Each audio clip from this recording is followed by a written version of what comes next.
Fala pessoal, tudo bom com vocês? Eu quero nesse vídeo falar um pouquinho sobre as atualizações aqui dos blocos, né, dos componentes. Estou chamando agora de Mob Pro, porque a ideia é nós renomearmos isso aqui, porque é tudo refeito praticamente do zero, para a gente ter melhorias ali com relação aos blocos anteriores. Inclusive, no dia de hoje eu deixei aberto aqui, ó, a versão 1.0 da biblioteca e deixei aberto também a versão 2.0, que é a versão que eu vendo até anteriormente, que seria a última versão que vai ter aqui a edição nesse menu nativo, tá? Então, quero mostrar para vocês também um pouquinho das diferenças, tá? Então, essa aqui seria a versão nova, que é a versão que eu acabei de criar, né? Estou finalizando, inclusive. Algumas coisas eu ainda vou finalizar. Parte de porta e bloco autoajuste eu ainda vou finalizar, mas já está toda preparada para seguir nesse sistema. Tem as portas soltas aqui, e é uma coisa também que, se você viu meus vídeos aí projetando os ambientes, é bem tranquilo utilizando os plugins que nós temos também, junto aí com o uso da biblioteca do Mob Pro. Então, quero mostrar para vocês uma coisa bem bacana aqui, ó. Vou voltar aqui, ó. Tô com um componente selecionado. Esse componente aqui, para o pessoal que já é antigo aí, que já conhece, é o componente coxim, que a gente geralmente utiliza nos modos de caixa externos e nos modos coxim mesmo. Vai fazer algo semelhante à cava. Vai ficar desta forma aqui, ó. Deixa eu só pegar um inferior para você observar, tá vendo? Ele vai fazer como se fosse um Lzinho na caixa aqui. A porta passa um pouquinho, então você tem uma abertura. Eu utilizo geralmente dessa forma. E na parte superior é porta passante. Aqui na minha região usa muito desse modo. Mas o que eu quero mostrar para vocês aqui é com relação à velocidade dessa versão nova. Para vocês terem ideia, eu vou abrir aqui o Console Rub, que é um lugar onde nós conseguimos ver quanto tempo cada bloco demora para ser redesenhado aqui na interface do SketchUp, tá? Então, eu vou... Agora, se eu tentar acessar por aqui, ó, como eu já expliquei para vocês, ele não vai ter mais opção de edição por aqui, mas no menu, que seria o menu Mob Pro, nós vamos conseguir fazer a edição. Então, por exemplo, ela está com 90 de largura aqui. Você consegue todas as demais definições aqui também na parte de baixo. Mas eu vou fazer uma alteração nela para 70. E você observa que nesse canto aqui, ó, vai aparecer aqui nesse console o tempo que ele demora para redesenhar. E nós vamos comparar esse tempo com as outras bibliotecas para você ter uma noção. Basta que eu dê um Enter aqui. E aqui você consegue visualizar que ela demorou exatamente 0,02 segundos, né? Não vou entrar em mérito desses números quebrados aqui, mas demorou 0,02 segundos para redesenhar este bloco. Vou fazer uma nova edição para você ver que não tem nenhuma manipulação, tá vendo? Tem alguma coisinha diferente aqui no final, mas 0,2 segundos é o tempo para redesenhar esse bloco do coxim. Agora nós vamos para o bloco da biblioteca 2.0, que seria a versão anteriormente vendida. Estou com o mesmo bloco de coxinha aqui, só que nesse caso eu ainda tenho acesso pelo menu nativo aqui do SketchUp, tá? Então eu vou colocar ela aqui, por exemplo, com 70. E antes de eu dar um Enter aqui, ó, eu vou visualizar a mesma janela. Então eu vou dar um CLS aqui para apagar. E agora eu vou clicar aqui em Enter, ó. Cliquei em Enter. Ele demorou aqui, ó, exatamente 0,3 segundos. E aí deu um bug aqui, 0,24. E você percebe que ele está demorando em torno de 2 a 3 segundos, né? 0,2 a 0,3 segundos para redesenhar. Lembrando que na versão nova ele demora 0,02.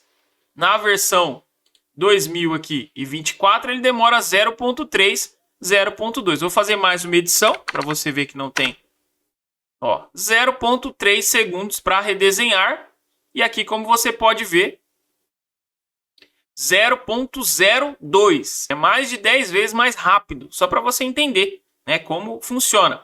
E agora vamos para a versão. Por que essa versão 2 ela é mais pesada, tá? É interessante também explicar. Se você observar aqui, ó, o meu coxim, ele é feito de algumas peças. Só que essas peças têm várias peças internas aqui, ó, que permitem nós fazermos a escolha do veio, como eu já mostrei para vocês, né, em vídeos anteriores, e também permitem a alteração aqui, a rotação. Então, Esses níveis de alinhamento aqui, eles acabam gerando lentidão no projeto, tá? Então, Por isso que eu simplifiquei na versão mais nova e dessa forma eu consegui ganhar bastante em tempo de processamento. Então, a alteração vai ficar bem mais rápida, além da possibilidade de alteração mista. Então, por exemplo, se eu selecionar aqui, ó, 2 módulos, pode ver que ele oculta praticamente todas as medidas e só altera o que é realmente unido ali, o que realmente tem a mesma medida.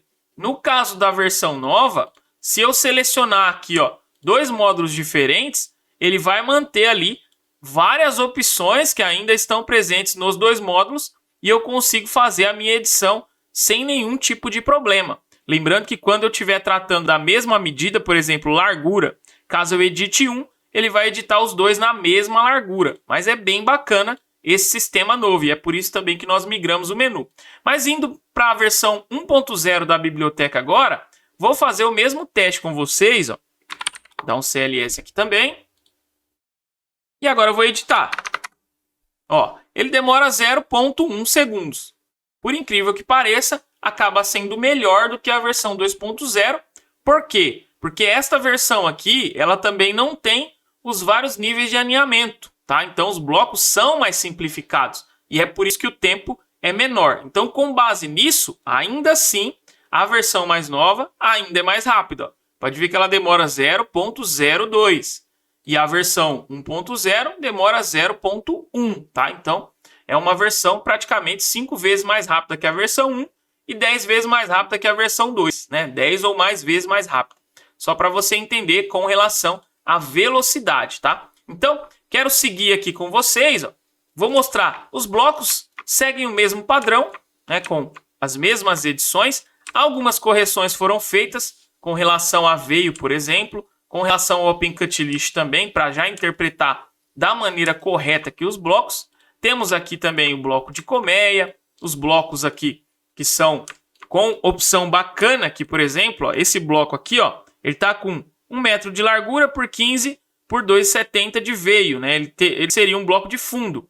Imagina que você queira, por exemplo, usar ele no fundo de um guarda-roupa aqui. Então você precisaria da possibilidade de dividir esse fundo. Imagina que ele tem 2 metros, a gente não tem uma chapa de 2 metros por 2,70.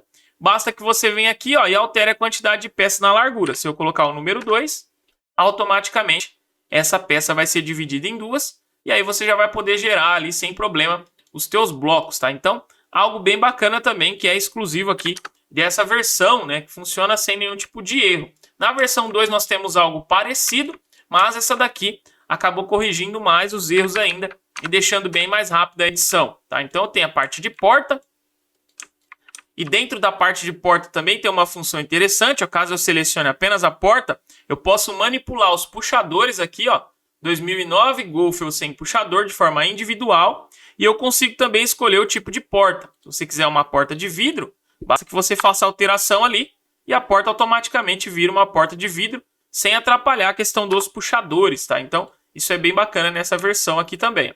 Tem aqui os cantos, que são cantos bem padrão também da outra versão, inclusive vão servir para os paneleiros, tá? Todos eles com a opção de rodapé, caso você mude aqui a opção da base para rodapé, você vai conseguir utilizar. Temos os internos aqui também, ó, seriam as gavetas, parte de sapateiras também. Temos aqui também a parte de armário inferior.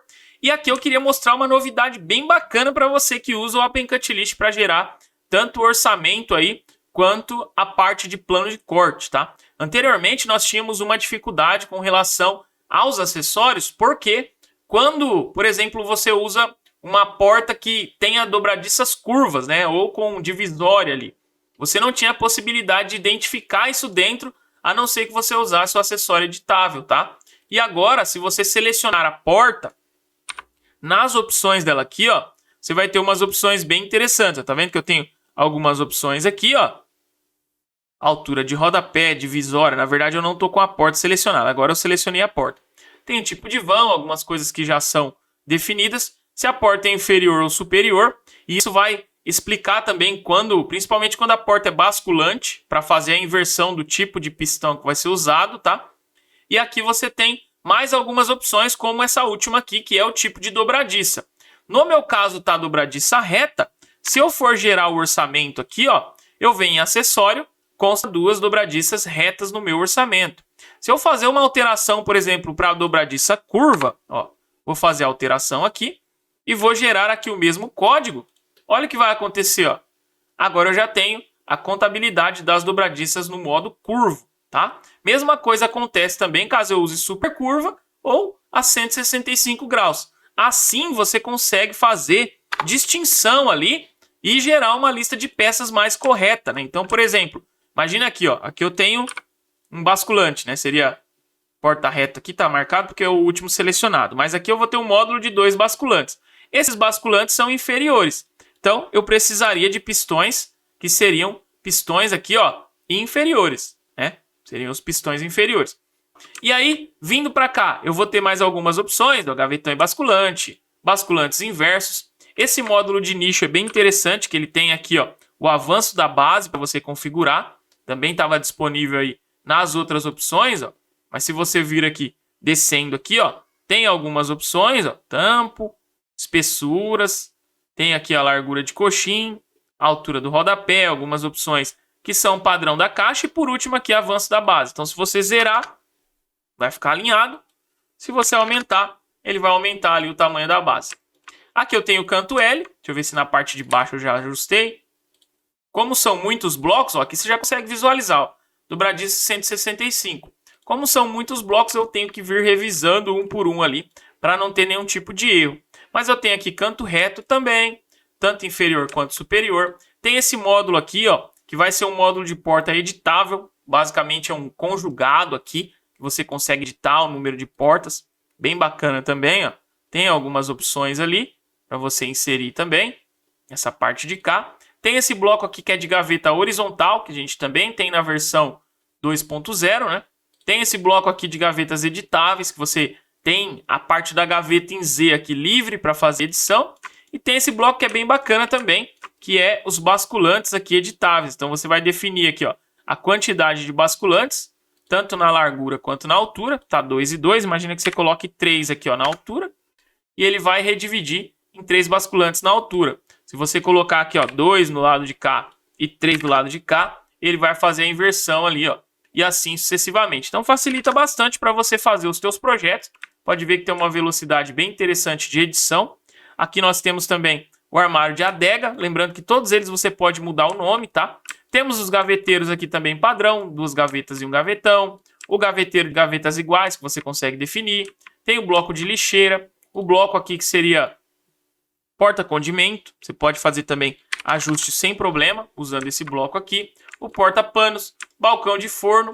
E aqui nós temos a nossa moldura, que seria uma moldura com os cantos 45 graus, que é bem bacana para aplicar em portas ali. Geralmente o pessoal aplica esse tipo de moldura. Só você fazer a edição por aqui, ó, sem problema. Espessura também você consegue fazer edição sem nenhum tipo de problema.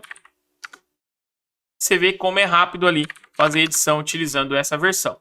Aqui nós temos a parte de ripado, que você também consegue fazer edições aqui sem nenhum tipo de problema. Aumentando, ele já vai fazer o ajuste das ripas e dos vãos, tá? Tem a opção aqui também da largura da ripa, de aumentar ou diminuir a ripa aqui, caso você queira fazer algum ajuste mais fino. Largura do vão, posição da primeira ripa, que é bem bacana ali, dependendo do teu projeto. E aqui nós seguimos com o painel no mesmo situação do fundo, tá? Aqui eu tenho também a parte de moldura, e essa moldura em especial ela tem a opção aqui de ocultar a base, ocultar o topo de forma individual aqui, ó. Só você vir escolhendo aqui, ó, e vir aplicando, que ele vai ocultando e já aumenta aqui conforme a necessidade que você tiver. E você também consegue definir o número de camadas. Então imagina que você vai fazer isso aqui em 2 camadas e aplicar um painel depois. Então você tem essa liberdade aí de criação usando essa moldura. Lembrando que ela também está disponível na versão 2.0. Aqui nós temos também armário de geladeira. Você pode definir esse tamponamento da base, que tamanho ele vai ser, e mais os demais detalhes aqui, ó. Recuo do inferior, que é onde essa prateleira fica, em relação à base aqui do armário. Tem a opção de remover a lateral, esquerda, direita, as duas ou nenhuma. Tem o vão interno, que você define geralmente para colocar aqui o tamanho da sua geladeira. E aqui nós temos o painel da torre, né, que seria o módulo da torre. Já mostrei também em outros vídeos, você pode escolher a opção do painel, se ele vai ficar na frente ou no fundo. Caso você faça alguma alteração aqui, ó, ele já vai ajustar, ó. Superior na frente, por exemplo, ó, ele vai vir para frente. Superior no fundo, ele vai seguir no fundo. O inferior, a mesma coisa, se você quiser fazer o ajuste do inferior, ele vai para trás ali. Então, a depender do modelo de eletro do teu cliente, você não fica refém a um monte de bloco e já tem ali um bloco funcional, né, que realmente vai te atender. Outra coisa que está surpreendendo é a velocidade de edição aqui dos tamponamentos, né, principalmente esses mais complexos aqui, ó, que tem a opção de engrosso. Mesma coisa eu vou mostrar para vocês aqui, ó, na parte aqui de console, ó. Vou vir aqui, dar um CLS para zerar aqui, ó. Por exemplo, eu vou editar isso aqui. Deixa eu reduzir só esse menu. Vou editar ele para 1,5 m, ó. Ó o tempo que demora, 0,1 segundo para redesenhar um bloco nessa complexidade. Então você consegue ver como realmente é uma coisa que mudou bastante. Ó. Imagina que você vai mudar ele aqui para 30 mm e vai dar um Enter. 0,1 segundos. Você fez o ajuste aí do teu bloco sem nenhum tipo de problema. Vou usar de 15. 0,1 segundos. E o bloco está de 15 sem nenhum tipo de erro, nenhum tipo de problema. Tá? Isso aqui é bem exclusivo, né? Não tem ninguém que já trabalha o engrosso, já deixa o engrosso perfeito assim para o pessoal trabalhar na marcenaria, assim como a gente aqui, ó. Então você está vendo ao vivo aí como o bloco é um bloco excelente aí pro uso, né? Isso aqui você pode usar também em painel engrossado, fazer mão amiga por trás. E aqui na parte de cima nós temos o bloco de tamponamento que também segue a mesma linha com a mesma velocidade, ó. Então selecionei o bloco aqui, ó, bem mais complexo, como você pode ver. Vou aumentar ele aqui para 1,30, ó. Demora 0,6 segundos nessa complexidade de bloco. Vou reduzir ele aqui agora. 0,6 segundos. Você tem em menos de um segundo aí, praticamente meio segundo aí, você tem um bloco nessa complexidade totalmente editável. Lembrando que as escalas também você pode utilizar sem nenhum tipo de problema, tá? E nada vai ficar fora do lugar, nada vai ficar errado, tudo fica certinho. Aqui nós temos também os tamponamentos 45, a mesma coisa. Olha a velocidade que ele redesenha. Olha a velocidade, 0,008. É muito rápido. Ó, bem aqui, largura aqui também, 1,20 m, por exemplo, 0,005. Então, já redesenha sem problema ali o teu bloco. Nós temos aqui também as portas já em ordem, né? Porta de cava 15/6, temos a porta aqui de cava alumínio, temos a porta reta, que é a padrão, que tem puxador perfil embutido. Você consegue fazer a escolha por aqui, ó. Então, você vai vir aqui na parte de baixo e escolher, né, qual que é o puxador que você vai usar. Aí tem aqui, ó, perfil, caso você goste de perfil, número de portas, ó. Coloquei o perfil lá, ó. Ele vai fazer a edição do perfil. Tem aqui a opção de alça, vem aqui e aplica a alça. Tem aqui a opção de ponto, você vem e aplica o ponto. Você vem aqui e aplica o slim, que é o padrão que nós usamos, e assim todas as portas. Aqui porta de alumínio, também você tem porta, frente, basculante, e a porta facetato, né, que o pessoal gosta bastante aí, dependendo da região aí, além de algumas portas de paneleiro, que seria a porta reta, e essa porta aqui, que seria a cava de alumínio, tá? Então, basicamente é isso aqui que nós vamos ter inicialmente nessa versão. Lembrando que ela é toda editada via menu próprio. Esse menu aqui ele não vai funcionar para nada, né? Particularmente. E todos os blocos eles têm a codificação aqui, ó. Então não vai ter como o pessoal que é esperto aí, né, tentar comprar a biblioteca e utilizar de uma forma errada, né? Vamos dizer assim. Já é errado fazer o que pretendem fazer, mas infelizmente tem que mostrar esse tipo de coisa porque as pessoas tendem a seguir coisas que não são boas. Mas enfim, queria mostrar isso para vocês. Aqui nas extensões, nós temos uma série de extensões que eu já mostrei. Parte de troca de material, aqui aplicar camada, criar camada. Dá uma olhada nos vídeos anteriores. Eu tenho aqui também uma opção nova de ajustar a textura, que eu também mostrei em vídeos anteriores. Assim você não vai ter nenhum tipo de problema de textura com o teu modelo. Ele vai vir fazer o recálculo aqui, ó. Peguei a biblioteca toda de uma vez, para você ter ideia. Estou mandando ela recalcular o meu modelo. E assim eu já tenho todas as minhas texturas já ajustadas, tá? Então é bem bacana você trabalhar dessa forma. É uma coisa que é bem complexa, demanda um certo tempo, mas pode ver, ó. Acabei de ajustar as texturas na biblioteca completa, tá? E uma coisa também bacana mostrar para vocês é os outros plugins que nós temos aqui, ó. Alguns são internos. Esse, por exemplo, de remover dados, inserir dados, aqui são tudo coisas internas. Mas aqui nós temos também a opção aqui, ó, de inserir blocos. Vocês já conhecem aqui, né? Tem bastante coisa bacana também. Em outros vídeos eu mostro melhor. Tem a parte de gerar miniaturas e mais uma série de coisas. Só que agora eu quero mostrar mais um plugin que eu desenvolvi aqui, ó. E esse plugin, a intenção dele é basicamente mostrar para você que não é mais necessário você ter, por exemplo, várias situações ali, né, para fazer, por exemplo, uma rotação de textura. Então eu vou colocar aqui, ó, eu vou deixar componente 1 mesmo, vou criar dessa forma. Imagina que eu queira aplicar aqui, ó, uma camada, vou usar aqui uma camada qualquer, por exemplo, camada teste agora, na onde eu selecionei, tá vendo que ela já tá aqui, ó. Agora eu vou aplicar um material nessa camada. Os materiais que eu tenho aqui, ó, nenhum tem veio, tá? Então para você ver isso bem certinho, eu vou adicionar um material com veio aqui. Então vou vir aqui, louro frejó, vou escolher a camada teste, que foi a camada que eu apliquei, vou aplicar aqui, ó. Tá lá. O que acontece quando você quer rotacionar esse veio? Imagina que você queira rotacionar o veio aqui na parte de cima. Geralmente você precisaria entrar na face, aplicar o material na face e depois rotacionar. Mas eu desenvolvi um plugin também que vai fazer esse trabalho de maneira mais fácil. Então eu vou vir aqui, ó, Mob Pro rotação de texturas, tá vendo que tá ficando vermelhinho ali, ó. Aonde eu quero rotacionar a textura, ó, tá ficando vermelhinho. É só eu deixar vermelhinho a face que eu quero rotacionar e apertar aqui as setas do meu teclado. Se você tá olhando na barra inferior ali, tá até escrito, ó, rotação anti-horária, rotação horária, ângulo personalizado, alinhar textura. Então eu vou rotacionar aqui, ó, pronto. Quero que ele fique desta forma. Quero alinhar a textura, é só eu seguir ali, ó. Ó, aqui é o ângulo personalizado. Aqui eu alinho a textura, tá vendo? Na seta para cima aqui, ó. Rotacionei, aqui eu alinho a textura. Então sempre que você for alinhar a textura, ele vai voltar no modo padrão. Sempre que você rotacionar, ele vai fazer ali a inversão, tá? Você tem a opção de ajustar no sentido horário ou anti-horário, mas queria mostrar para vocês essa opção aqui, ó. Basta selecionar e apertar a seta do teclado, pronto. Ele vai fazer a alteração. Seta para baixo seria ângulos diferentes e você pode personalizar. Se você começar a digitar, por exemplo, com a ferramenta selecionada, o ângulo, imagina que você queira 25 graus ali. Então selecionei ali, vou descer lá, ó. Ele em 25 graus ele fez a rotação da minha textura, tá vendo? Ó? E ele vai trabalhando ali. Uma vez que eu queira alinhar a textura, é só eu selecionar aqui a seta para cima e ele vai fazer o alinhamento da minha textura. Bem bacana isso aqui, pode ver que inclusive os veios aqui bateram na parte de cima. Mas foi mais um teste para mostrar para vocês de mais uma ferramenta que nós trazemos aí e vamos levar para o pessoal que adquirir essa versão nova. Estou trabalhando agora na parte final do plugin, entrando na parte de gerenciamento de licenças, mas assim que a biblioteca estiver liberada para venda, eu já vou estar falando com vocês aí. E você que deseja adquirir o Mob Pro, já quer ficar numa lista de espera, alguma coisa nesse sentido, só me procurar nos Telegrams da descrição do vídeo, tá bom? Um grande abraço a todos e até o próximo vídeo.